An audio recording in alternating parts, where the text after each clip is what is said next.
beloved Boss Mike Cervera.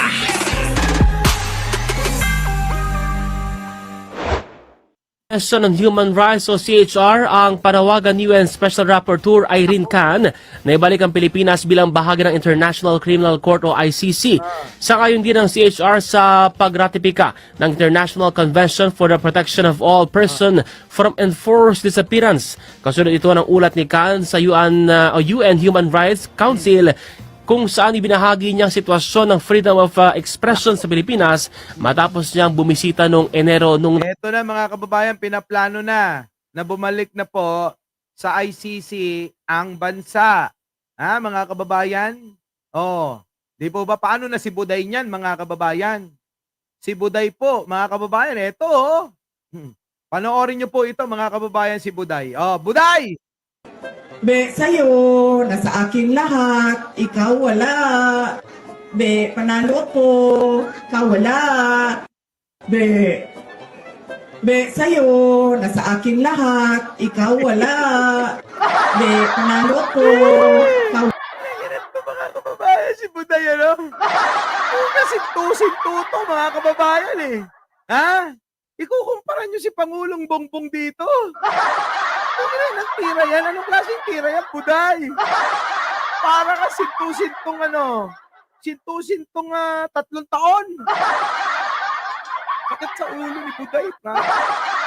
Pinanginap po, Buday na to. Tingnan niyo mga kababayan yung itsura. Oh, tingnan niyo. Be, sa'yo, nasa akin lahat, ikaw wala. Be, panalo ko, ikaw wala. Gina. Puta mga kababayan ko. Grabe. Ay, Buday.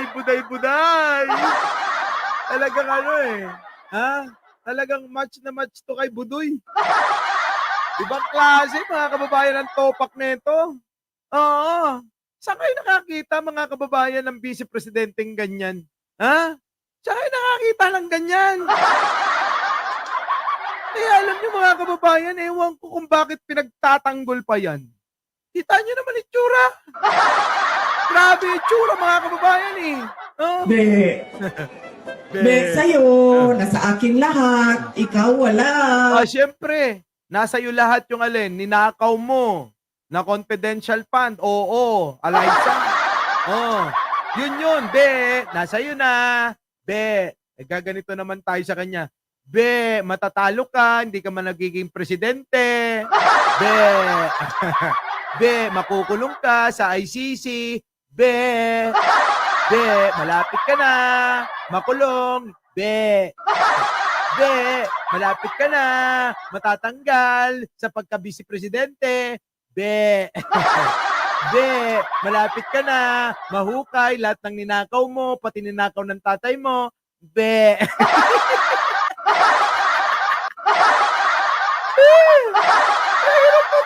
Rita! Ayop talaga to. Ayop ka, Sarah. Kinanginang pinasaya mo ko Pinasaya mo ko. Be, sa'yo, nasa akin lahat, ikaw wala. Be, panalo ko, ikaw wala.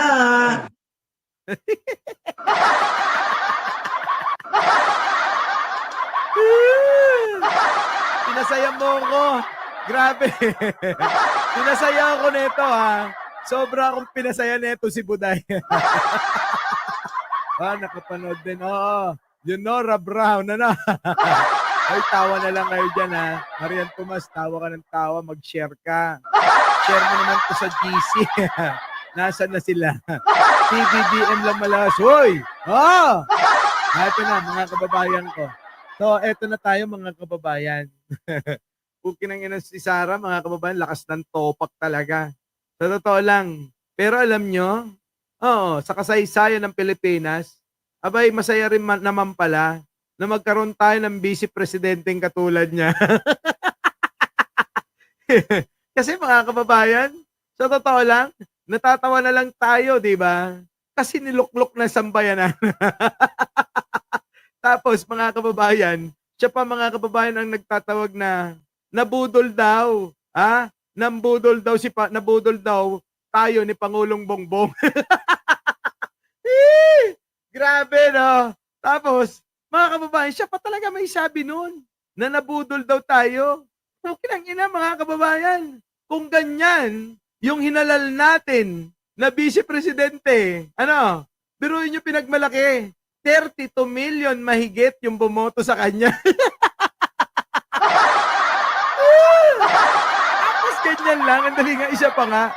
Tapos ganito lang yung ipapakita niya. Pero, Sa'yo, nasa akin lahat, ikaw wala. Panalo ko, ikaw wala. di ba? Oh, sino ngayon ang nambudol, mga kababayan? Di ba siya? Nabudol tayo nito. Sino? Si Buday. Budol na budol tayo ni Buday. Ganun talaga, alay, sa binabaliktad nila. Kasi yung kasaraan nila, pasa kay Pangulong Bongbong lahat. Eh, hindi naman tayo mga bobo tanga na katulad nila. Nakita naman natin kung ano pagkakaiba. So, eto na mga kababayan, punta na natin to. Ha? Eto na. Oo, viral. Viral na ho ngayon. Itong ating mga tinatapik nung mga nakaraang araw. Ano po? Viral na po itong ating mga tinapik po nung mga nakaraang araw. Opo, ha? Ito po yung sinasabi ko na talagang etong di umano'y jowa ni Buday, ay ni Buday tuloy. Oo. Kaya sila kasi ng tatay niya, no? Etong si Digong, mga kababayan, eto. Di kaya si Digong ako mga kababayan, sorry sa mga DDS. Alam niyo naman, malikot ang utak ko eh. Di kaya etong si Digong bakla rin? Kasi minsan niya na rin inamin. Di po ba? Hindi kaya lahi talaga ni Buday ang ganyan? Tomboy bakla? Kasi yung tatay niya, si Digong umamin na bakla daw siya. Di ba? Sabi pa nga niya, bakla rin ako. Mabuhay ang mga bakla. Di po ba? Hindi kaya si Digong at si Kibuloy magsyota?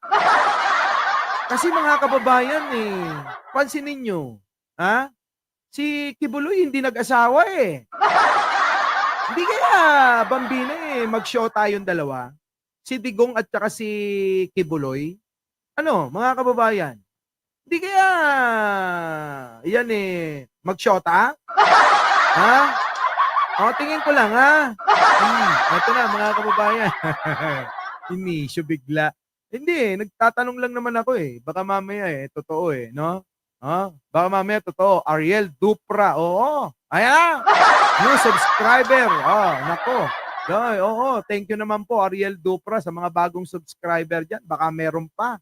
Mga kababayan, hindi ko napapansin Oo, parami na tayo ng parami. Abay, paabutin na natin to ng 300. Na-meet na po natin ng 250. Biruin nyo, meron na po tayong 250,000 subscriber. Marilyn Dizon, live tayo. At Teresita Tan, ewan ko basta ako iba yung amoy ko sa dalawa. Dito kay Digong at kay Kibuloy. Hindi kaya nagbebengbangan din sila. Hoy, Chris Ulo. Umamin ka na. Kasama ka ba sa federasyon? Kasi ako'y nagdududa kay Digong. Hindi kaya syota niya si Kibuloy. Hindi kaya sa nagbengbangan din. Kasi to si Sara, bumebengbang din ng kapares niyang babae. Puta. Mga kababayan, mga immoral, ibang klase. Our beloved Boss Mike